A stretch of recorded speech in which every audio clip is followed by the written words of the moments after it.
10 Things You Didn't Know About Jeff Bezos. Number 10. Took a huge risk. In 1994, Jeff Bezos was a senior vice president at D.E. Shaw, an investment management firm based out of New York City. At 30 years of age, the Princeton grad was the youngest VP in the company's history. His future seemed set. He wasn't satisfied, though. It was at this time that Bezos saw an opportunity he couldn't ignore. He noticed that internet usage had gone up 2,300% in 1994. Companies were not adjusting properly, and there were very few marketplaces to shop online. This gave him an idea. Find the industry not yet serviced online and become the supplier. After studying all the online retailers and mail-order catalogs, he determined that no one had a comprehensive site for books. This was a perfect fit, since Bezos was a well-known book fanatic since he was young. He soon left his vice president job and moved with his then-wife Mackenzie to Seattle. On July 5, 1994, he started a company that would sell his passion.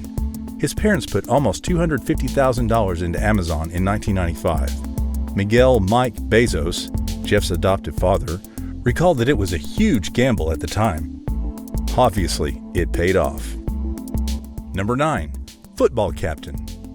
If you expected Bezos to be a huge nerd growing up, you would be right. So much so that his parents began to worry about his social and physical development. They felt he was reading too many books and signed him up for several sports. Bezos ended up as the captain of his Pee Wee football team. The rumor being that this was because he was the only kid on the team who could remember all the plays. This early captainship was no doubt valuable leadership experience for his CEO days to come. Number 8. E-books. Reportedly, Bezos has never had an ear for music. This is perhaps why fellow business genius Steve Jobs was able to beat him out for the electronic music market. One thing Bezos has a sense for, however, is money. After seeing how the iPod reimagined what consumption of music could be, Bezos wanted to be the man that did that for books. If you could carry 1,000 songs in your pocket, why couldn't you carry 1,000 books in your bag? The interesting thing is, Jobs created the iPod at a time a lot of music distributors were worried about illegal downloading. Pirating popular songs was taking billions of dollars away from a once booming economy. Labels saw digitizing music as a business innovation to help save their industry. On the other hand, publishers had no issue with piracy of books, and therefore had little desire to begin an e-book revolution. Employees from Amazon have claimed the disputes between book dealers and Bezos were vicious. Eventually, Bezos won out, and within 3 years, Amazon sales of e-books surpassed its sales of real books. Number 7. McDonald's. Like many of us, Bezos had to spend a summer of his high school years working a summer job. It's inspiring to note that the richest man in history once worked at a McDonald's in Miami, Florida. At age 16, Jeff worked as a fry cook, a classically brutal summer job for most high schoolers. Always the innovator, Bezos made the most of the opportunity. During his stint, he studied the improvements McDonald's had made in automation. From a buzzer that rang every time he needed to rotate the fries, to now the fries raising themselves out of the oil. Which just goes to show you how early his mind was thinking about automation. Number 6. The sales bell. When Bezos moved out to Seattle with his wife, he famously started Amazon out of a garage.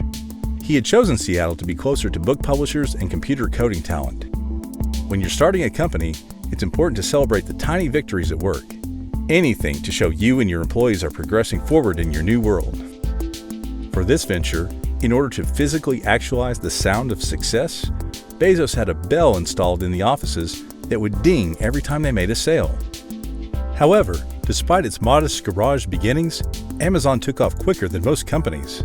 Within 30 days, they were making at least $20,000 in sales a week.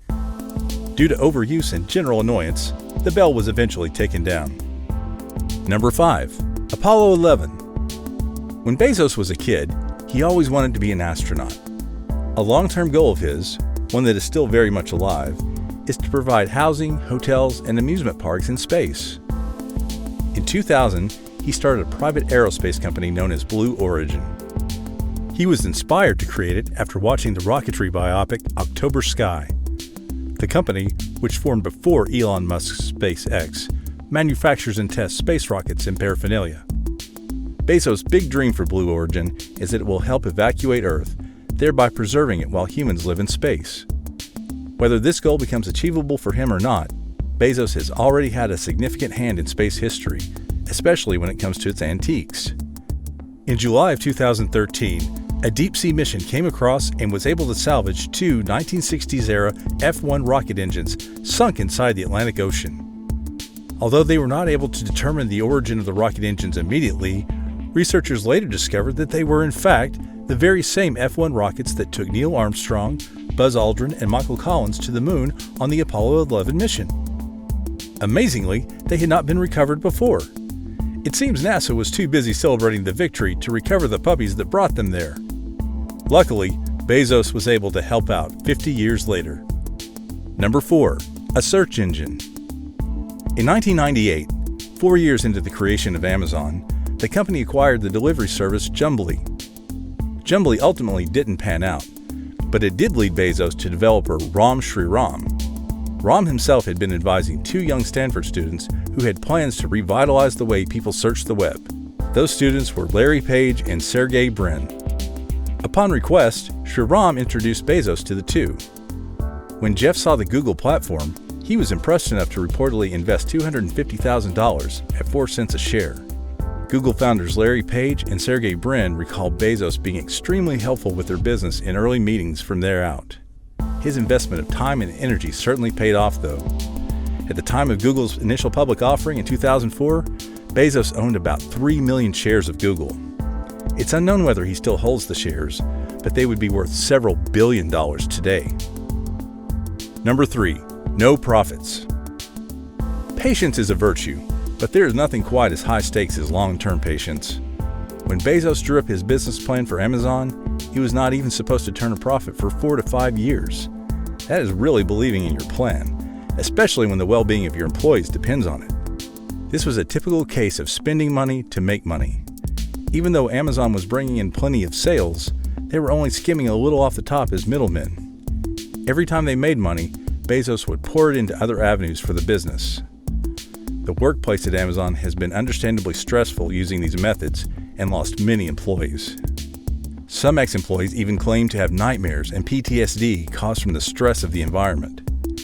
Amazon turned its first annual profit in 2003, making just $35 million in revenue compared to $5.26 billion in sales. This was 9 years after the company's start in 1994. Number 2. High standards. In a 2018 letter to his shareholders, Bezos gave people his ideas on why he is successful.